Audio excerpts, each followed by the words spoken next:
Parfois, j'ai l'impression d'exagérer.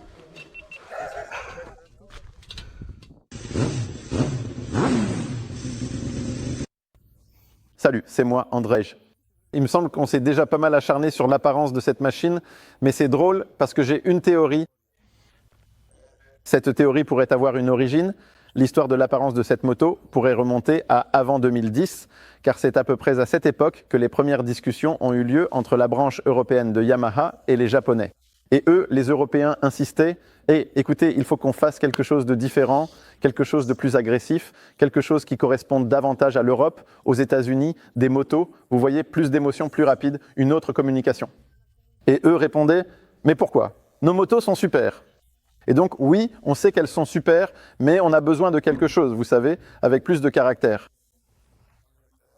Heureusement, il y avait là un Japonais qui faisait partie de l'équipe avec les Européens et il a expliqué aux décideurs ce qu'il y avait derrière tout ça, à savoir que les Européens aiment vraiment la culture japonaise. Vous savez, cette culture japonaise underground. Ces émissions japonaises atypiques, cet art japonais hors du commun, et les gens étaient enthousiastes à ce sujet, ils ont dit « Ah, d'accord alors ». Et c'est ainsi que les premières folles MT-09, MT-07, etc. ont été créées, etc., etc. Et cela me semble être un exemple de la façon dont les Japonais sont allés trop loin. Et c'est un peu comme nous, parfois nous ne comprenons pas complètement la culture japonaise, pas tout à fait. Pour l'instant, nous pouvons comprendre l'apparence de cette moto, je ne vais pas le cacher. Je ne suis pas non plus un fan, parce que les proportions semblent comme inversées, car nous sommes habitués à autre chose. Nous sommes habitués à ce que le phare soit bas, puis le réservoir, puis la selle, vous voyez, c'est le standard. Et ici, c'est tout l'inverse. Donc c'est tout simplement un style japonais et il me semble qu'il faut juste l'accepter. Si quelqu'un n'aime pas, eh bien tant pis, il ne l'achètera probablement pas. Sauf si par exemple, on fait un tour sur cette moto, car à partir de là, c'est vraiment tout à fait une autre histoire. Je n'ai d'ailleurs jamais été un grand fan de la MT-09 parce que pour moi, c'était des motos qui faisaient une excellente première impression. Tu montes dessus, tu accélères, oh mon Dieu, mais ça envoie, une vraie bête sauvage. Mais ensuite, il s'avérait qu'il était un peu difficile de la maîtriser, surtout la toute première MT-09. Il y avait différentes cartographies, l'allumage. Quand on activait cette cartographie, c'était tout simplement... Moi, je n'ai même pas roulé avec ça parce que c'était tellement fou, tellement agressif. Le modèle suivant était déjà plus adouci. Et celui-ci... Finalement, il est vraiment utilisable et on peut vraiment rouler avec sur n'importe quelle cartographie, même la plus agressive. On le contrôle parfaitement. Pourquoi? Parce que c'est une machine complètement nouvelle. Le moteur est entièrement nouveau. La cylindrée a été augmentée et en même temps, tous ces éléments ont été allégés. Ce qui m'enthousiasme toujours quand cela arrive, quand on allège le moteur, cela influence toute la machine. Non seulement en ce qui concerne la réponse à l'accélérateur, mais aussi la maniabilité.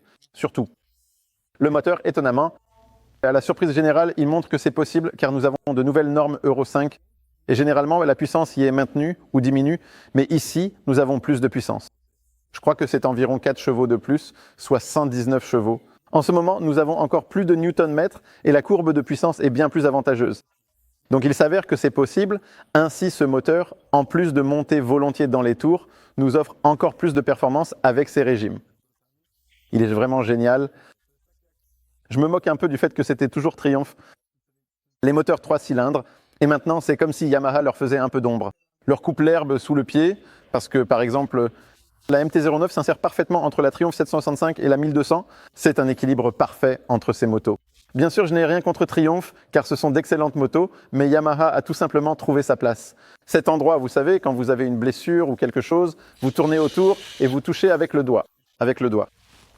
Donc le moteur est vraiment génial. Si tu penses à une telle prouesse d'ingénierie, il me semble que c'est ça. C'est le cas, car il ne vibre même pas trop. Il est super silencieux, le moteur lui-même, car nous allons y venir dans un instant. En même temps, tu peux rouler avec à 1500 tours sur la 5e ou 6e vitesse, puis tu peux rétrograder. Et simplement, en montant dans les tours, il tire de façon régulière, de plus en plus fou, de plus en plus fou. Mais en même temps, finalement, nous pouvons sur lui le contrôler totalement. On avait enfin un endroit sympa, je ne vais pas le cacher. Plusieurs fois dans la journée, l'embrayage m'a échappé. Plusieurs fois, j'ai ouvert les gaz, mais à la fin de la journée, on avait un endroit fermé où je pouvais vraiment me défouler sur cette moto. Et finalement, il se laisse contrôler très très facilement. On peut faire des wheelings rapides avec, on peut aussi faire des wheelings lents. Je sais que vous dites tout le temps que chaque moto doit pouvoir faire des wheelings. Eh bien, ce n'est pas obligatoire, mais si on veut le faire, beaucoup de gens vont essayer. Mais souvenez-vous d'essayer dans des endroits comme aujourd'hui, une grande place tout simplement vide, et là tu peux essayer. Des endroits comme ça, on peut t'en trouver.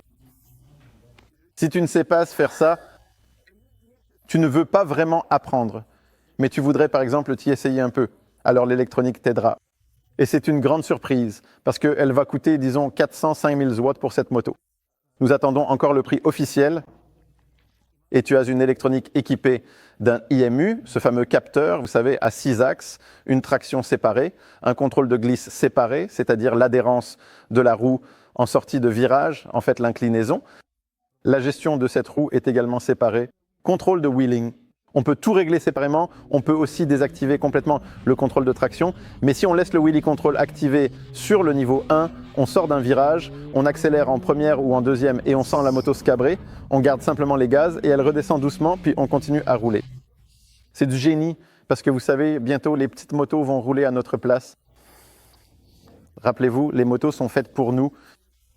Donc si on peut s'amuser davantage et le faire en toute sécurité, franchement, je ne vois pas ce qu'il y a de mal à ça. Parce qu'en roulant sur une FZ9 il y a quelques années, tu n'oserais peut-être pas garder les gaz ouverts quand la roue avant se soulève. Mais ici, tu peux le faire et tu comprendras tout de suite de quoi il s'agit et un jour, tu trouveras un endroit pour essayer de le faire sans le contrôle de traction activé. En plus de ça, l'ABS, je vais finir sur ce sujet. En ce qui concerne l'électronique, l'ABS est en option cornering, donc c'est super, c'est cool parce que tu peux freiner très fort en courbe, tu ressens bien le frein, ce maître cylindre est excellent, enfin on n'a plus besoin d'écraser les freins comme sur la MC09. Toute la journée, j'ai utilisé un seul doigt et la puissance est vraiment impressionnante. Le problème, c'est que on ne peut pas désactiver l'ABS sur la roue arrière. Donc si on voulait faire plus de figures ou par exemple glisser dans un virage, par exemple sur circuit, parce que je pense que cette moto sera excellente sur les petits circuits, tu voudras y aller et tu n'auras pas la possibilité de désactiver l'ABS et par exemple lors de freinage puissant, l'ABS va intervenir parce que l'arrière va se soulever. Tu voudras, je ne sais pas, glisser un peu dans le virage parce que tu as un embrayage anti-dribble, tu pourrais le faire, mais l'ABS ne te le permettra pas. Vous savez, c'est la logique japonaise. Il est plus sûr d'avoir l'ABS activé. Ma logique à moi, c'est qu'il vaut mieux simplement avoir le choix et c'est plus sûr parce que personne ne va maintenant. Parce que maintenant, les gens vont commencer à retirer les fusibles, ils n'auront plus du tout d'ABS, et ça, ce n'est pas du tout sûr, ce n'est pas le cas. En ce qui concerne justement le fait de glisser et de rétrograder, eh bien, c'est la boîte de vitesse. La boîte de vitesse n'a pas beaucoup changé, mais nous avons maintenant un quick shifter pour monter et descendre les rapports. Et on le maintient simplement, et on entend comment on coupe les gaz et on rétrograde. Sans utiliser l'embrayage, c'est du miel, tout simplement du miel, c'est merveilleux. Et en plus, on a un accompagnement sonore, parce que récemment, avec la KTM, je faisais remarquer que, mince, comment est-ce possible qu'une moto aussi excitante ait un son aussi médiocre? Ici, il y avait toute une équipe responsable de l'acoustique qui a travaillé sur cet échappement. Il n'est pas bruyant, il a juste un son vraiment sympa. Il rugit, hurle. Super, je l'ai enregistré spécialement pour toi, donc maintenant, on a des moments comme ça avec du rugissement. MT-09.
Donc vous voyez, pour moi, c'est probablement la première moto qui ne nécessite pas du tout l'installation d'un échappement Akrapovic, car elle me semble Akrapovic. Premièrement, il est plus moche, parce qu'ici, il dépasse comme ça. Et deuxièmement, j'ai accéléré et il ne sonne pas mieux du tout. Donc voilà, en série, on a vraiment quelque chose de génial. En ce qui concerne la conduite elle-même, pour faire court, je suis très content que la Yamaha se comporte un peu différemment dans les virages, parce que les modèles précédents, eux, justement, c'est le sujet de la première impression. Tu montais sur la MT-09 et tu te disais « Waouh, mais qu'est-ce que c'est léger, mais qu'est-ce que c'est rapide, ça tourne facilement ». C'est parce que sur la MT-09, la masse est très basse. Regardez, ce moteur est vraiment bas. Et ça fait que, vous savez, c'est la physique, quand c'est bas, tu pousses un peu et ça réagit tout de suite, mais ça revient aussi vite. Comme un culbuto, non ? Donc, quand tu roulais avec cette moto sur circuit et que tu essayais de l'incliner plus fort, elle commençait déjà à opposer une certaine résistance. Bien sûr, on peut rouler avec sur circuit, il y a beaucoup de gens le font, même des juniors. Mais tout simplement, j'ai roulé sur des motos plus agréables sur circuit. Ici, sur la route, au moins, on roulait vraiment vite. Par moment, il me semble que cet effet a été fortement atténué, probablement surtout grâce aux roues semi légères, car ici, les roues les sont forgées, elles sont plus légères de 700 grammes, ce qui est vraiment beaucoup pour des roues. En plus de cela, la suspension a été nouvellement réglée et le moteur est aussi plus léger, les composants internes, donc ces masses sont aussi plus faibles. Je sais, plus le moteur monte dans les tours, plus il a tendance à vouloir se redresser. Donc, je ne veux pas porter malheur, mais il semble que je doive tout simplement emmener la moto sur circuit. Il semble que cet effet ait été éliminé et cette moto prend vraiment les virages de façon géniale, car elle y entre très facilement et reste parfaitement contrôlable. C'est en partie grâce à la suspension souple, car elle est vraiment douce. Quand il y a un trou, parfois ça nous secoue un peu, mais rien de dramatique, elle se stabilise tout de suite après. Et la vérité, c'est que pour la route, les motos souples sont meilleures, car elles tournent aussi plus volontiers. Tu freines, elles plongent, donc l'empattement se raccourcit un peu, ce qui facilite aussi le virage. Donc à mon avis, comme avec les précédentes, même quand je roulais vite avec, je préférais cette version. La version SP, c'est déjà la suspension Öhlins et celle-ci, ici, cela ne m'a absolument pas manqué. Donc je suppose que ce n'est qu'en roulant sur circuit que l'on pourrait se rendre compte que le Öhlins serait utile. Du coup, le choix est devenu plus simple parce qu'avant, quand on me demandait SP ou la version standard, je disais « prends la SP, c'est mieux ». Mais ici, pour l'instant, je n'en ressens pas le besoin. Donc si tu comptes rouler sur circuit, prends la SP, sinon tu peux simplement prendre celle-ci. Il me semble que cette moto est très équilibrée. Les compteurs sont amusants, par exemple. Vous savez, ils sont aussi tout petits. C'est un équilibre entre cet aspect un peu étrange et les sensations incroyables à la conduite. Tu regardes cette moto et tu te dis « mais ensuite, quand tu montes dessus, et là c'est waouh ». Donc c'est ça, cet équilibre. Si je devais choisir... Moi, j'ai commencé avec la Hornet 600. Il me semble que si j'avais commencé avec la MT... Si j'avais atterri sur la MT-09 comme c'était le cas avant, j'avais une seule moto, cette moto. Je ne roulais pas en tout terrain. La moto devait me servir pour le plus grand nombre d'activités possibles. Alors, il est suffisamment rapide, car c'est vraiment une moto rapide, mais en même temps, on peut accélérer sans se retrouver tout de suite à 300 km/h.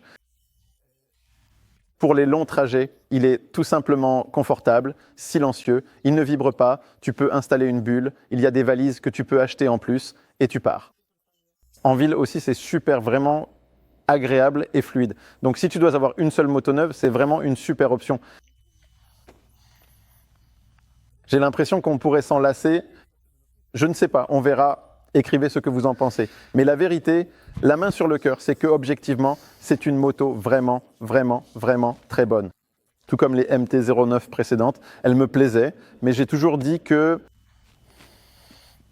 un peu trop, mais tout s'est équilibré d'une certaine manière. Et c'est vraiment une moto équilibrée. Cool. Les repose-pieds doivent être remplacés par des repose-pieds de transport. Et cela peut encore être ajusté. Ouais, tellement. Si vous avez besoin de quoi que ce soit, demandez. Je m'en vais parce que j'ai déjà la gorge sèche. Mais je répondrai aux questions. Et j'écrirai sûrement encore plus dans le magazine. Les photos devraient être sympas. Ouais. Je vous salue chaleureusement. Salut.